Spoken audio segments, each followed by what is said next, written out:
Hi students, तो अब हम आते हैं हमारे एक्सरसाइज 8.1 के 6 क्वेश्चन में। तो जो पिछले 5 क्वेश्चन है वो मैं 5 वीडियोस में बता चुका हूं आपको। तो 6 क्वेश्चन है हमारे पास। If angle A and angle b are acute angle, acute angle मतलब 90 डिग्री से कम है, such that cos a equal to cos b, then so that angle angle b. तो ऊपर के हमने 5 क्वेश्चन कह लिए, वो बेसिकली पंडित जी पे आधारित थे, मतलब पंडित बद्री प्रसाद हा बोले। वैसे ये भी उसी पे आधारित है, पर थोड़ा सा इसने ट्विस्ट डाल दिया। तो ये है, तो करते हैं हम अगला क्वेश्चन। तो है हमारे पास, if angle A and B are acute angle such that cos A and cos B equal है, then so that angle A और बी।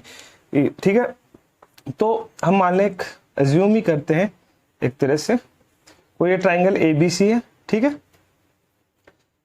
तो उसमें वो कह रहा है कि जो angle A and B are acute angle, तो ये कोई एंगल ए होगा और ये कोई मान लो एंगल बी है, और ये सी पे 90 डिग्री है इसमें, ठीक है। अब दोनों 90 डिग्री से कम है, ठीक है। ये कोई राइट एंगल ट्राइंगल है जिसपे एंगल ए है, और ये पंडित जी हमें क्या कहते हैं, पंडित बद्री प्रसाद हा बोले, ठीक है। पंडित बद्री प्रसाद हा बोले। अब इसमें कोस ए और कोस बी, तो ये बात है हमारे पास कोस ए और बी के लिए, ठीक है। अब कोस क्या होता है हमारे पास, कोस सिर्फ कोस की बात करें, कोस हमारे पास होता है, कोस हमारे पास क्या होता है, बेस अपॉन हाइपोटेनियस, ठीक है। कोस हमारे पास होता है बेस अपॉन हाइपोटेनियस, ठीक है। अब इसमें वो अपोजिट साइड वाला कंसेप्ट आपको थोड़ा ध्यान में देखना होगा। जो एंगल है उसके जो अपोजिट साइड होता है वो परपेंडिकुलर होता है, जो एडजेस्टेंट साइड मतलब सेम साइड होता है वो बेस होता है, और हाइपोटेनियस जो लॉन्गेस्ट साइड होती है वो बेस होता है, ठीक है। अब इसमें हम देखते हैं कि कोस, तो अब ये बोल रहा है कोस ए एंड कोस बी, ये एंगल ए और ये बी, ठीक है।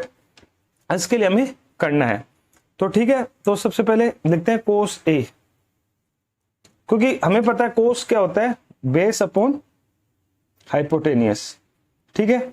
बेस क्या है इसमें, एंगल बी के में, बी में बेस क्या है, जो एडजेस्टेंट साइड है ये बेस अपना है, तो ये बी सी इसका बेस हो गई, हाइपोटेनियस जो लॉन्गेस्ट साइड हो गई ये बेस हो गई, ये कोस ए के लिए हो गया, ठीक है,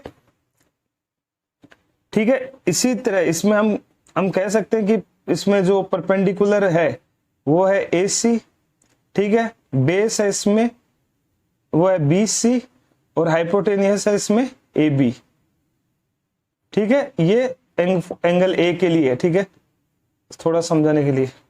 फिर अब वो कह रहा है कोस बी, कोस के लिए तो वही बेस अपॉन हाइपोटेनियस, पर यहां पे बेस अलग होगा और हाइपोटेनियस अलग होगा, ठीक है। और सॉरी, ये एंगल बी के लिए होगा, मैंने गलत बोल दिया, ये एंगल बी के लिए, यहाँ पे एंगल बी लिया है, तो ये अब इसके अपोजिट साइड ये परपेंडिकुलर ए सी, और अब यहाँ पे कोस ए के लिए बात करेंगे, ठीक है। कोस ए के लिए देखो ऐसे कंफ्यूजन हो जाती है, कोस ए के लिए तो ये कोस है, इसके जो अपोजिट साइड है वो क्या परपेंडिकुलर है, तो हम पहले ये लिख लेते हैं, इसका जो परपेंडिकुलर है वो है बी सी, एडजेस्टेंट साइड बेस ए सी और हाइपोटेनियस ए बी, ठीक है। ये एंगल बी के लिए था, और ये एंगल ए के लिए, ठीक है। तो अपने पास बेस क्या है इसमें, ए सी, और हाइपोटेनियस क्या है हमारे पास, ए बी, ठीक है। ये एंगल ए और ये एंगल बी। अब इसमें हम क्या देखते हैं, हम देखते हैं base upon hypotenuse, base upon hypotenuse कह सकते हैं इक्वेशन 1 और इक्वेशन 2 से ये दोनों सेम है, ठीक है। तो हम ऐसे लिख सकते हैं इसको, B C upon A B equal to A C upon A B, ठीक है। ए बी से ए बी कट गया तो ये आ गया B C equal to A सी। अब बी सी और ए सी, तो बी सी, बी और सी के अपोजिट एंगल कौन सा है? ए, एंगल ए। और ए सी के अपोजिट एंगल कौन सा है? ये ए सी, इसके अपोजिट एंगल कौन सा है? ये, ठीक है। तो ये आ गया एंगल बी, ठीक है, एंगल बी। तो इससे ये प्रूफ हो गया। क्यों हो गया? Equal side to opposite angle are equal. ये हमने एक थ्योरम मतलब पिछली क्लास में पढ़ी थी, इक्वल साइड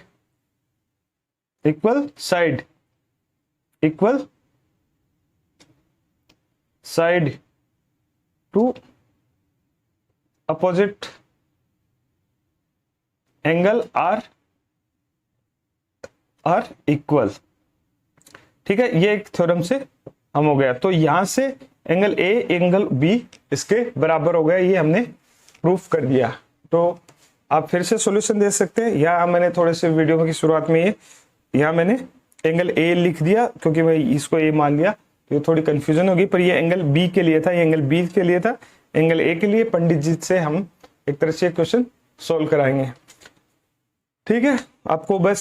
आपको ये एडजस्टेंट और अपोजिट एंगल्स की जो कंसेप्ट है इसमें थोड़ा आप प्रैक्टिस करोगे तो कंफ्यूज नहीं होगे कि जो हम एंगल लेते हैं जो उसके अपोजिट साइड होता है वो उसका परपेंडिकुलर होता है, जो एडजस्टेंट साइड होता है वो उसका बेस होता है। ये चीज बहुत बार कंफ्यूज कर देती है स्टूडेंट्स को। अभी मैं खुद कंफ्यूज हो गया, मैं यहाँ कुछ और ले रहा था, कुछ और लिख रहा था, तो इस चीज का आपको ध्यान रखना। तो ये सॉल्यूशन था।